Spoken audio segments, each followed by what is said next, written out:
अस्सलाम वालेकुम बच्चे, कैसे हैं सब लोग? होप सो सब ठीक होंगे। आज हम फर्स्ट ईयर के फिजिक्स चैप्टर 5 के एक्सरसाइज के न्यूमेरिकल करेंगे। So let's just see the first numerical. कहते हैं tiny laser beam is directed from earth to moon. कि ज़मीन से आप क्या कर रहे हो, लेज़र फॉल करवा रहे हो मून के ऊपर। If the beam is to have a diameter, आपके पास जो बीम का डायमीटर है वो 2.50 एट द मून, मतलब वो कितने डिस्टेंस के ऊपर। डायमीटर को यूजुअली बच्चे हम लोग कहते हैं जो हाफ पोर्शन होता है पूरा। अगर आप सर्कल ड्रॉ करो तो जो उसका हाफ पोर्शन होता है वो डायमीटर होता है। तो मतलब आपके पास जो आर्क लेंथ है, डायमीटर जो होता है पूरे सर्कल का, कोई सा भी जो छोटा सा भी पोर्शन होता है, जितना भी पोर्शन होता है, कोई भी पोर्शन लेते हैं उसको हम लोग आर्क लेंथ बोलते हैं। कहते हैं वो कितना आर्क लेंथ ट्रैवल उसका कवर कर रहा है, 2.50। तो एस की वैल्यू कितनी है, 2.50। How small must divergence angle, आपने थीटा फाइंड आउट करना है। अगर आपके पास जो डिस्टेंस है मून का अर्थ से वो आपके पास गिवन है, मतलब आर गिवन है। आप लोगों ने फार्मूला पढ़ा हुआ S is equal to R theta का। तो हमारे पास थीटा फाइंड आउट करने एस डिवाइडेड बाई आर आ जाएगा, तो इसकी वैल्यू आपके पास फाइंड आउट हो जाएगी। नेक्स्ट न्यूमेरिकल पे देखते हैं। हमारे पास सेकंड न्यूमेरिकल है। A gramophone records turn table accelerate from rest, initial velocity क्या है 0 to an angular velocity. Angular velocity आपके पास गिवन है 45 रेवोल्यूशन पर मिनट। ये एक रेवोल्यूशन का मतलब है पूरा एक कंप्लीट चक्कर। एक पूरे कंप्लीट साइकिल में या चक्कर में कितने रेडियंस होते हैं, 2 पाई। डिवाइडेड बाय एक मिनट में कितने सेकंड्स होते हैं, 60। तो 2 पाई डिवाइडेड बाय 60, पाई की वैल्यू होती है 3.14। तो इसको मल्टीप्लाई करके ये आ जाएगा रेडियन पर सेकंड, क्योंकि एंगुलर वेलोसिटी का ये स्टैंडर्ड एसआई यूनिट होता है रेडियन पर सेकंड।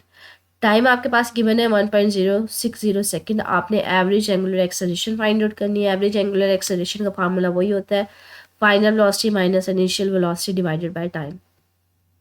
तो वैल्यूज पुट ऑन करके आपके पास एंगुलर एक्सेलरेशन की वैल्यू आ जाएगी। नेक्स्ट न्यूमेरिकल है। कहते हैं बॉडी है ऑफ मूवमेंट ऑफ इनर्शिया आपके पास गिवन है आई की value about a fixed axis rotates with the constant angular acceleration velocity है 100 रेडियन पर सेकेंड। आपने एंगुलर मोमेंटम निकालना है और टॉर्क की वैल्यू निकालनी है। एंगुलर मोमेंटम जो होता है बच्चे वो आई ओमेगा के इक्वल होता है। आई मोमेंट ऑफ इनर्शिया बी गिवन है, एंगुलर वेलोसिटी बी गिवन है। तो आपके पास एंगुलर वेलोसिटी एंगुलर मोमेंटम की वैल्यू आ जाएगी दोनों को मल्टीप्लाई करके। अब आपने क्या निकाला है, टॉर्क निकाला है। टॉर्क किसके इक्वल होता है, आई अल्फा एंगुलर एक्सेलरेशन। बच्चे वो कह रहे हैं एंगुलर वेलोसिटी कांस्टेंट है, मतलब वो चेंज नहीं हो रही।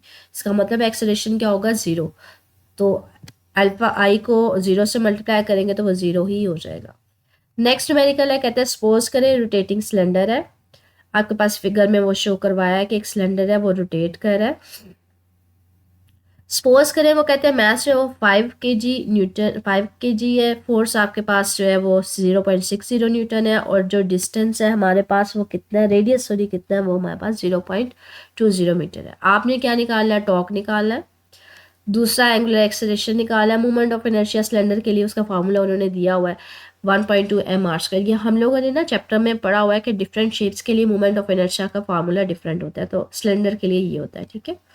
तो सबसे पहले तो टॉर्क का फार्मूला देखते हैं। टॉर्क जो होता है हमारे पास आर है, हमने पढ़ा हुआ है आर क्रॉस एफ। क्रॉस की जगह साइन थीटा होता है तो इसको लिख सकते हैं R F sine theta.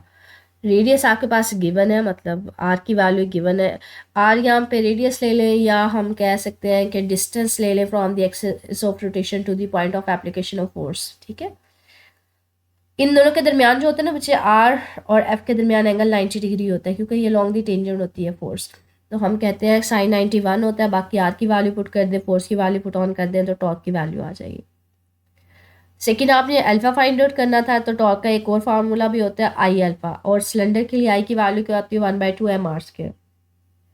Alpha आपने निकालना है। अल्फा इधर रहने दे, ये फैक्टर उधर जाकर डिवाइड हो जाएगा, या फिर ये 2 डिवाइड हो रहा है उधर जाकर मल्टीप्लाई होगा, mr² उधर जाकर डिवाइड हो जाएगा। तो वैल्यूज पुट ऑन करेंगे तो अल्फा की वैल्यू भी आ जाएगी।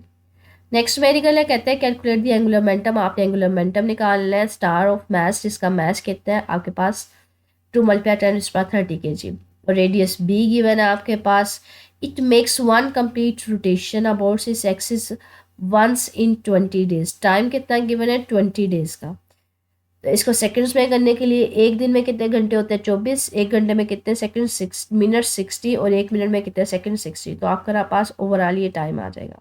आपने काइनेटिक एनर्जी निकालनी है। पहले एंगुलर मोमेंटम निकालना है, बाद में काइनेटिक एनर्जी। एंगुलर मोमेंटम का बच्चे हमने फार्मूला पढ़ा हुआ है, आई ओमेगा होता है। और अभी 2 मिनट पहले मैंने कहा है कि शेप्स के अकॉर्डिंगली हमारे पास क्या होता है, एंगुल मोमेंट ऑफ इनर्शिया की वैल्यू डिफरेंट होती है। यहाँ पे हम बात कर रहे हैं किसकी, स्टार्स की बात करें, और स्टार्स की जो शेप होती है वो स्फेयर की होती है, मतलब गेंद की शक्ल के होते हैं स्टार, स्फेयर होते हैं। तो स्फेयर का जो मोमेंट ऑफ इनर्शिया होता है वो होता है 2/5 mr के। और ओमेगा जो होता है हमारे पास ये होता है 2π/t, टाइम पीरियड के फॉर्म में एंगुलर जो होती है वेलोसिटी है, इसको लिख सकते हैं 2π/t। तो आई की जगह इसकी वैल्यू पुट कर दे, ओमेगा की जगह इसकी वैल्यू पुट आउट कर दे, तो हमारे पास आ जाएगा ये फार्मूला आ जाएगा 2/m, जो 2 भी कांस्टेंट है, सॉरी 2/5, 2 भी कांस्टेंट है, 5 भी कांस्टेंट है, मैथ्स आपके पास गिवन है, आर भी गिवन है, पाई भी कांस्टेंट है, टाइम पीरियड या टाइम रिक्वायर्ड जो है रोटेशन के लिए वो भी गिवन है। सारी वैल्यूज पुट ऑन करें, उसको सॉल्व करें तो एंगुलर मोमेंटम की वैल्यू आ जाएगी। काइनेटिक एनर्जी का सेम वही रोटेशन काइनेटिक एनर्जी का फार्मूला आई ओमेगा स्क्वायर होता है। आई की वैल्यू पुट ऑन करें, ओमेगा की वैल्यू पुट ऑन करें, सबकी वैल्यूज पुट करेंगे, मैथ्स की, रेडियस की, पाई की, टाइम पीरियड की, तो हमारे पास उसको सिंप्लीफाई कर लीजिएगा, ठीक है। तो आपके पास काइनेटिक एनर्जी का फार्मूला भी आ जाएगा। नेक्स्ट न्यूमेरिकल है, कहते हैं 1000 kg कार आपके पास मैथ्स की वजह ट्रैवल कर रही है स्पीड के साथ 144 km/h, इसको मीटर पर सेकेंड में कर लीजिएगा, किलो की वैल्यू 1000, और 1 घंटे में 60 मिनट्स, 1 मिनट में 60 सेकेंड, मतलब 3600 के साथ डिवाइड करते हैं।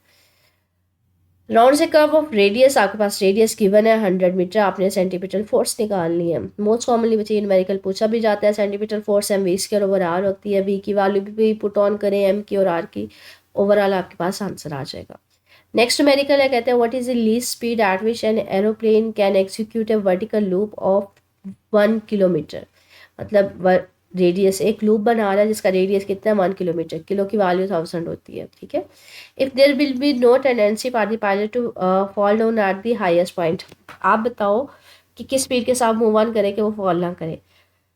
जो सेंटीमीटर एक्सेलरेशन होता है वो वी स्क्वायर ओवर आर होता है, तो हम कहते हैं जो बेसिकली जो सेंटीमीटर फोर्स या सेंटीमीटर एक्सेलरेशन है वो ग्रेविटी की वजह से उसको मिल रही होती है, तो ए को आप इक्वल कर देते हैं ग्रेविटेशन एक्सेलरेशन के equal. Centripetal acceleration V square over R होता है, तो आपने बेसिकली स्पीड निकालनी है, आर इधर डिवाइड हो रहा है, इधर जाकर मल्टीप्लाई हो जाएगा, तो अंडर रूट ले ले, वैल्यूज पुट ऑन कर दें, ठीक है। आगे हमारे पास न्यूमेरिकल है, कहते हैं the moon orbits the earth so that the same side always remains faces the earth. Ratio आपने निकालनी है स्पिन एंगुलर मोमेंटम जब मून अपने ही अराउंड रिवॉल्व कर रहा है, and it's orbital angular momentum, और जब वो ज़मीन के गिर्द घूम रहा है। In case the moon trace एट्स A particle, जब वो हमारे पास ज़मीन के गिर्द घूम रहा होता है तो वो पार्टिकल के पॉइंट ऑब्जेक्ट के ऊपर तौर पे बिहेव कर रहा होता है, पार्टिकल के तौर पे बिहेव कर रहा होता है।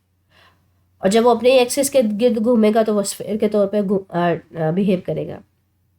जो डिस्टेंस और मून के दरमियान है वो भी आपके पास गिवन है, और दूसरा रेडियस ऑफ मून वो भी आपके पास गिवन है। मतलब आर्बिटल के केस में जब जो मून है वो ज़मीन के गिर्द घूमेगा तो जो आर्बिटल रेडियस होगा, डिस्टेंस होगा, वो भी आपके पास गिवन है, और जो उसका अपना रेडियस है, डिस्टेंस है सेंटर से, वो भी आपके पास गिवन है। आपने बेसिकली क्या निकालनी है, रेशियो निकालनी है spin angular momentum divided by orbital angular momentum.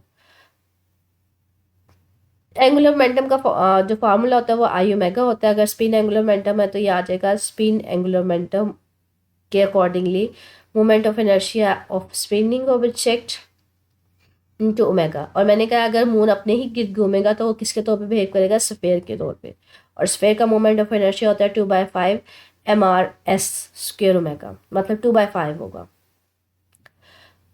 और दूसरे केस में अगर जो है हमारे पास मून जो है वो ज़मीन के गिर्द घूमता है तो वो एक पार्टिकल के तौर पे बिहेव करता है, पॉइंट ऑब्जेक्ट के मैच के तौर पे बिहेव करता है, उसका मोमेंट ऑफ इनर्शिया होता है mr स्क्वायर। ये हमने पढ़ा हुआ चैप्टर में कि हर डिफरेंट शेप के लिए मोमेंट ऑफ इनर्शिया की वैल्यू डिफरेंट होती है। तो अब इन दोनों वैल्यूज़ को पुट ऑन कर दे इस फार्मूले में, LS डिवाइडेड बाय LO, मतलब spinning angular momentum divided by orbital angular momentum. M से ख़त्म हो जाएगा, ओमेगा ओमेगा से ख़त्म हो जाएगा, 2/5 RS divided by RO, orbital radius का स्क्वायर। वैल्यूज पुट ऑन करें, उसको सिंप्लीफाई करें तो आपके पास दोनों की रेशियो की वैल्यू आ जाएगी।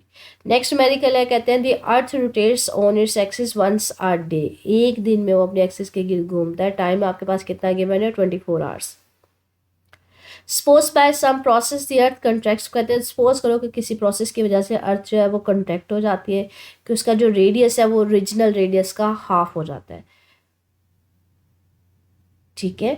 How fast will it's rotating, तो आपने उसका दोबारा से टाइम पीरियड निकालना चाहिए। देखिए स्टार्टिंग में वो कह रहा है कि वो रोटेट कर रही है, उसका रोटेशन का एक कंप्लीट रोटेशन का जो टाइम है वो 24 आवर्स है। अर्थ का शेप क्या होती है स्फेयर की, तो उसका जो मोमेंट ऑफ इनर्शिया होगा स्टार्टिंग में वो 2/5 m r² होगा, जब उसका इनिशियल रेडियस होगा r। बाद में कहते हैं उसका रेडियस जो सेकंड है वो ओरिजिनल का हाफ होता है, तो सेकंड रेडियस जो r2 होगा कंट्रैक्शन के बाद वो ओरिजिनल का हाफ होगा, तो उसका जो मोमेंट ऑफ इनर्शिया होगा वो भी क्या होगा, वो भी उसी तरह से चेंज नहीं हो जाएगा, r की जगह r/2 आ जाएगा। आपने अब इस मोमेंट ऑफ इनर्शिया के लिए टाइम पीरियड निकालना है। हम लोगों ने law of conservation of angular momentum पढ़ा हुआ है कि I1 ω1 = I2 ω2 होता है। आप क्या करें, ω1 इधर इधर ω2 मल्टीप्लाई हो रहा है, इधर जाकर डिवाइड हो जाएगा, I1 को इधर ले जाए। ओमेगा का हमने फार्मूला पढ़ा हुआ है, ओमेगा 2π/t होता है, क्योंकि यहाँ पे ओमेगा की वैल्यू की टर्म्स में बात नहीं हो रही, टाइम पीरियड की फॉर्म में बात हो रही है, तो ये आ जाएगा 2π/t1 और ओमेगा 2 आ जाएगा 2π/t2। सिमिलरली I2 और I1 की वैल्यू पुट ऑन करें, सिंप्लीफाई कर लें, 2π से खत्म हो जाएगा, ये T2 ऊपर चला जाएगा, इनवर्स इन दोनों को कर दीजिएगा ना, ठीक है। तो T2 डिवाइडेड बाई T1 और यहाँ से ये m r² से खत्म हो जाएगा, यहाँ पे 2/5 से खत्म हो जाएगा, तो यहाँ 1/4 आ जाएगा। आपके पास इसको सिंप्लीफाई करें, T1 इधर डिवाइड हो रहा है, इधर जाकर मल्टीप्लाई हो जाएगा, 24 हमारे पास आ जाएगी वैल्यू, 24 था T1, 24 को डिवाइडेड बाय करेंगे 4 से, तो 6 आवर्स में वो आपका अपना रोटेशन कंप्लीट करेगी अगर वो कंट्रैक्ट हो जाएगी अर्थ, ठीक है। नेक्स्ट न्यूमेरिकल है, कहते हैं what should be the orbiting speed, आपने स्पीड निकाल फाइंड आउट करनी है to launch a satellite in a circular orbit 900 kilometre above the earth surface. कि अर्थ है उसकी सरफेस की से हाइट कितनी है आपके पास 900 किलोमीटर, आपके पास अर्थ का मास गिवन है और उसका रेडियस गिवन है। अब आपका ओवरऑल बच्चे इस अर्थ की सरफेस से ये डिस्टेंस कितना था 9 किलोमीटर, लेकिन अगर आप अर्थ के सेंटर से फाइंड आउट करना चाहें तो आपको अर्थ का रेडियस भी ऐड करना पड़ेगा। तो हमारे पास ओवरऑल जो इस केस में स्पीड की फार्मूला होता है वो √gm/r होता है। आर टोटल डिस्टेंस होगा from the centre of the earth. Height हमें गिवन थी 900, आर रेडियस हमें पता है जो अर्थ का होता है, तो दोनों को ऐड अप करके 7300 किलोमीटर आ जाएगा, ठीक है। वैल्यूज पुट ऑन कीजिएगा, जी ग्रेविटेशनल कांस्टेंट है 6.67 मल्टीप्लाई 10⁻11, आपके पास एम मास ऑफ अर्थ है, वैल्यूज पुट ऑन करेंगे तो स्पीड का फार्मूला आ जाएगा या उसकी वैल्यू आ जाएगी। आप उसको स्टैंडर्ड यूनिट में भी लिख सकते हैं, किलोमीटर की फॉर्म में, प्रीफिक्स की फॉर्म में। चैप्टर 5 के न्यूमेरिकल से बच्चे स्टिल कोई पॉइंट मिसिंग हो या पूछना हो तो मेरे से कमेंट सेक्शन में पूछ लीजिएगा। ओके, अल्लाह हाफिज़।